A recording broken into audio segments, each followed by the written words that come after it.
Ladies and gentlemen, it was late evening last night. I was enjoying myself, sitting on my couch, doing what most people my age do nowadays, which is scroll aimlessly through their phone and waste hours of valuable existence. And I came across a YouTube short that featured Andrea Botez, and it was called Never Resign, Never Surrender, Never Give Up. And in that game, Andrea Botez's opponent, a 2100 rated player, played one of the most disturbing and horrible games I've ever seen in my life. And I thought to myself, well, the Botezes have been using me for some, YouTube farming, and I absolutely approve of that. So why not return the favor in today's video and show you this absolutely catastrophic game that Andrea Botez's opponent played. And credit to her, she put up a fight, she did not surrender, and she had like no time on the clock. This game will be an inspiration to all of you struggling with your chess that even at the 2100 level, you know absolutely nothing about the game. I'm 2700 Blitz, and I also know nothing about the game. We're gonna take a look at this game. Also, if you're lucky enough to watch this video in the first 12 hours that it's out, all my courses are 50% off. Valentine's Day sale, link in the description. Everything 50% off, just saying. Happy Valentine's Day to you and your loved ones. If you don't have a loved one yet, you'll find one. Chess is a very good start. They'll think you're smart. Also, Andrea's opponent deleted his account after this game. So that's the purpose of today's video. D4, do check out the Botez live channel. We'll be doing some more collabs with them. I don't know who we are, it's just me. So Andrea began this game with D4. Her opponent played D5. And her opponent's Brazilian and is an acai bowl because that's what they are. And Andrea played, typical London. She plays the London. She only plays the London. I don't think she knows any other opening exists with white. I'm just saying, listen, I'm not trying to start no beef. She would probably beat me up in a boxing match, but she only plays the London. Bishop D6. Bishop G3. Actually, her opponent is playing a very interesting variation. By the way, everything I'm saying in this video, like, if you get offended by it, you're very sensitive. It's just a joke. Minus the fact that her opponent played catastrophically. You're about to see that. That's not a joke. Her opponent plays a very professional variation of the London where they do not play the move Knight C6. This C5, Bishop D6, and Queen C7 approach, trying to move the Knight to D7, was popularized, I think, in a game between Magnus Carlsen and Wesley So, like 4 or 5 years ago. And the point is that the Knight just doesn't go here. So the Knight comes here, supports the pawn, and also supports E5. It's just a slightly different way of playing the London. Andrea does the right thing. I mean, she plays Knight E5. There's other ways to play this position with white. You can try to play Bishop D3 and very quickly push for E4. I think in my D4 Dynamite course, I recommend Rook C1, and then there's this very interesting move C4. Just basically trying to blow up the C file. C4, blow up this C file. I am not funny. Courses are 50% off though, Valentine's Day sale. So yeah, you're trying to blow up the C file with the move C4, opening this up and trying to punish the queen for being there, because normally the knight would be blocking that. So there's a lot of ways to play this, but in almost all of them, black is completely fine. So she plays Knight E5, and now the guy does not play what you're supposed to play. The guy goes back to playing the traditional setup, which is probably still fine. And here Andrea plays this move F4. Now, I like to play the London like this too, but I like to play the Trempowski, which is when the bishop went out there on the second move and normally took the knight. So I just do this with no dark squared bishop, which kind of aesthetically looks nice because this bishop is like really jostling positions with the pawns. I mean, it's not easy at all here to get comfortable. Now, her opponent plays a really sophisticated move. The idea of F4 is to build up this massive wall, to take like this, to force black backwards, and then to use the center clamp to then create a very strong attack on the king. And as you see from the eval bar, Stockfish very much approves of all of this and likes it a lot. Now, the drawback of playing the move F4, other than your dark squared bishop being very unhappy, is because you have pawns on dark squares, which of your color complexes is weaker? Which one? If you have 4 pawns on dark squares, you are rock solid on, very good, the dark squares. And you're very weak on the light squares, which means Knight E7 works, and now your opponent tries to just block the light squares. Now, I mean, Knight E7 is a brilliant move. Like, if I didn't know the elo here, I would just assume that black is cheating. But black is 2100, so, smart enough to play the move Knight E7. Very, very, very good move. And now Knight F5. But the thing is, white can just slide out of the way, and even though this bishop is very, very ugly, you still have decent attacking chances. Like, white can still try to play g4, h4. You cannot stop an avalanche with a horse. All right? Like, you could probably read that on a fortune cookie somewhere.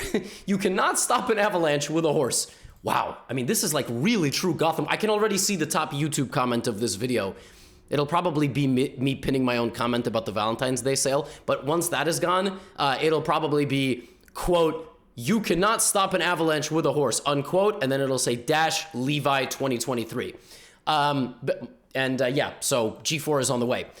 So now her opponent plays a move that's a little bit too sophisticated. And what I mean by too sophisticated is like sometimes in chess, you come up with this ultra elaborate like plan and it like involves multiple moves, but it's just really stupid. Like it's just a very bad plan and you're only going backwards. Why does black go bishop e7 in this position? Black goes bishop e7 because he anticipates the move g4, and he is going to rotate his knight from c6 to e7 to f5 to d6. That's the idea, to d6. Here's the problem.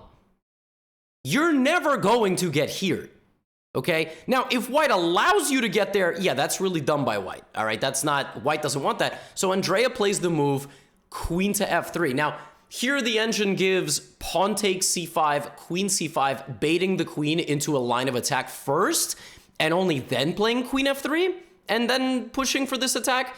In general, the point in the London is if white wins the battle for these two squares, which I will draw in multiple colors so you can understand the significance, if white dominates e5 and dominates e4, in my opinion, white is just much better.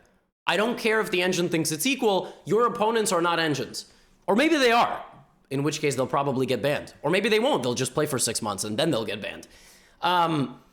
So queen f3, like to me, this is already a complete success story. White has completely dominated this. White will play g5, queen h5, like just start a huge attack, rook g1. Also, white can always castle long, but even the king in the center is safe. There's just a massive armada of pieces in front of the king, right? So I was looking at this game like, all right, this is fantastic. Like, how did it get so bad? Remember, this all came from Andrea Botez like clip, right? It was a short and it was her opponent just playing disastrously in the end. And I was like, she's playing a great game. Like, what's going on? So her opponent played b6. Now here, she really should stay focused on g5. But she decided to bring another pawn to the party. The problem is now you're giving black time to consolidate, and there is a hidden resource in this position. And the higher you go up the rating ladder, like the more you're gonna have to understand how the entire board works together. For instance, the move b6 affects h1. How does the move b6 affect h1? Like, how does that, what is the symbol, like, how are these two connected? They're connected because the bishop wants to come here, hitting the queen and getting to the rook, which means that the move knight e4 is now possible. It's crazy, but b6, e4, and h1 are all connected. Because the knight is now able to go here. Why? Because even though white wins this massive exchange, bishop b7 is a dynamite. And I mean, you're simply losing. And even if, let's just say the rook was here, this is still not very pleasant. This is still not pleasant at all. For like the laser beam just shattering the entire board. So the move b6 affects e4, affects h1. And that's something that you just gotta like get better at as you get better at chess. So she plays h4, he plays knight e4, very well-timed move. Yeah, and now her attack is kind of stopped. Like, that's honestly just the reality, which is why I like the Trompowsky a lot, because on the second move of the game, I don't even have to worry about the knight. Like, I'm always going to be able to take, and my opponents do not get to have a double knight clamp.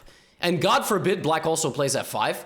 Like, God forbid black also gets this. I mean, this knight is never going anywhere. White will have to try to fight on the g file instead.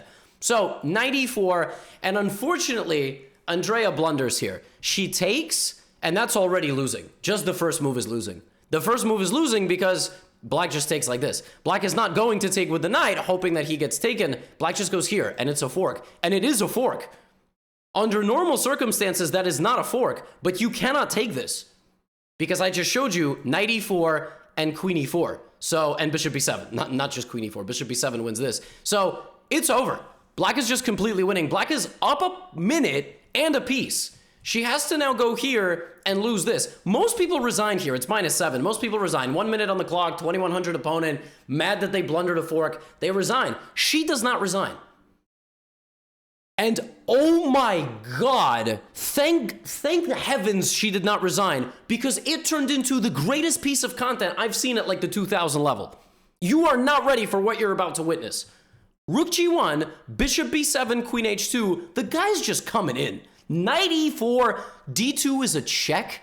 Pawn takes pawn, like you gotta open the position, trade off. How is she even gonna attack? She's got no attack, all her pawns are in the way. But she finds this, knight takes d3, all right? He tries to open up the position, she plays this, and gets hit with knight takes c3. Now, knight takes c3 is a little too flashy for my liking. Black is trying to do this. That actually doesn't really work because of king e2. But also in this position, it's not checkers. She could have taken a moment and just played rook c1, but she has 30 seconds, okay? She has 30 seconds, and rook c1 pinning the knight to the queen would have been obviously more potent defensive stand, but 30 seconds, I can't really blame her. She goes here and is like, well, I'm not down a piece anymore. So the guy did not need to sacrifice, all right? When you're winning and you're up a minute and a half, like, trade pieces. Trade pieces. Why are you sacrificing, all right? Converting winning positions, which is a chapter in my Middle Games Masterclass, which is available at chessly.com, 50% off right now in the first 12 hours. Anyway, knight takes c3, takes here, king e2, and she runs her king out. And I mean, she's dead lost, okay? She is dead lost, but the guy still has to find a way to win. He plays f5. The idea of f5 is to secure the control of the center and also probably to open up the file to get to her king. So she just plays h5. She's got 20 seconds on the clock. The guy goes here. The game is over. Over. Queen d3 is mate. You move the knight. I check you. I probably win everything in a few months. I got rook c8, rook c3. Like, it's beyond over. She plays rook d1.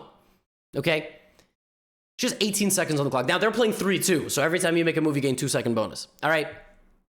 He takes on g4, which is an accidental blunder. He blunders this. I don't know if it was deliberate or not, because now it's mate in 3. It's mate in 3 on the board. Why? And he finds it. He finds queen e2. And, folks, what you are about to witness in the next 8 moves is the most disgusting throw of a game beyond the 2000 level I think that's ever happened. Ever happened. Consider everything. The clock situation. Consider the board. Consider all of the possibilities for black to win this game. White's only legal move is bishop to e3. Bishop to e3 loses 2 things. Number 1, it loses a queen. An absolute queen, no questions asked, and on the very next move, you give a check and you mate. Okay? Queen h2. Instead of that, black plays the better move. Black plays queen f3 check. Andrea goes forward. Black now has no less than 2 checkmates in 1 move with the queen, the piece that just moved. You literally cannot draw it up any better. Tunnel vision exists when people move the same piece multiple times in a row. Literally take the bishop or go here, it's mate. The only 2 checks that make any sense on earth, it's mate in 1. The only 2 checks. If you get lucky and you accidentally blunder, well, then it's going to be mate in a couple of moves, all right? Instead of that, her opponent plays this.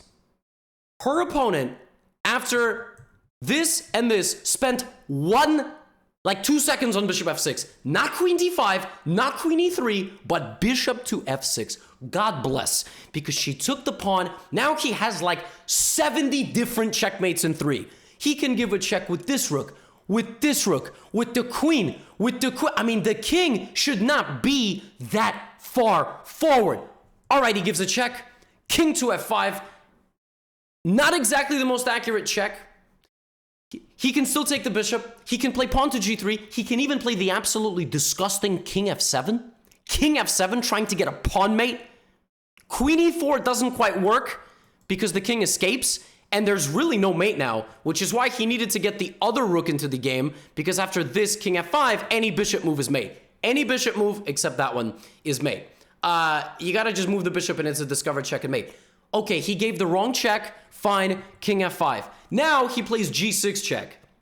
I don't like that, okay? I don't like that for 2 reasons. Number 1, it hangs a bishop. Andrea doesn't take it. She does this, okay? Now, he gives her a check again. She now has a couple of choices. She can move the king, but she decides to go f5, okay? Suddenly, black is out of checks. And black has 15 seconds. So he's probably in panic mode. He's like, oh my god, I got no checks. I mean, he has this, but that loses a queen. He doesn't play that. He panics. Now, he can still get checkmate in 2 moves. All he has to do is bring the queen back. That is not even a complicated move. Because if you just ask yourself, how do I check the king on the next move? Queen e7. That's mate in 2. That's mate in 3 max. I don't know. But the king's got no moves. Andrea's opponent not only doesn't play queen e7 or rook e7 or anything to the 7th rank, he goes here. He hangs checkmate in 2.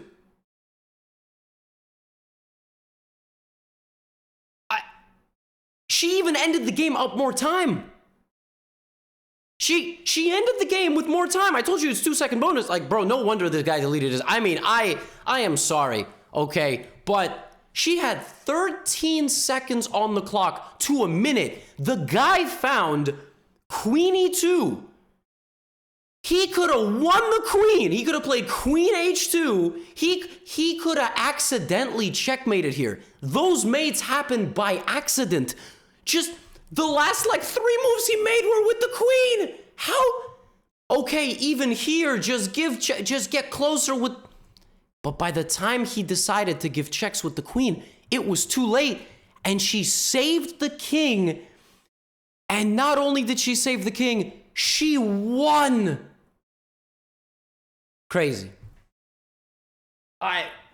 Folks, you know, I got low elo chess on this channel. You know, I have this how to lose a chess playlist. This man is now the president of this playlist. I mean, what a game. What a game. He played well. He played well. It was a high-level battle. But it goes to show you, at the end of the day, we're all bad. They're bad. I'm bad. Magnus is bad compared to Stockfish. We're all bad. You think you're bad? These people might be double or triple your rating, and they are more than capable. Actually, not they. Andrea did not blunder checkmate in 1, but her opponent might be 3 times your rating. And look what he did. So let this be an inspiration to you, okay? That anything is possible on the chessboard.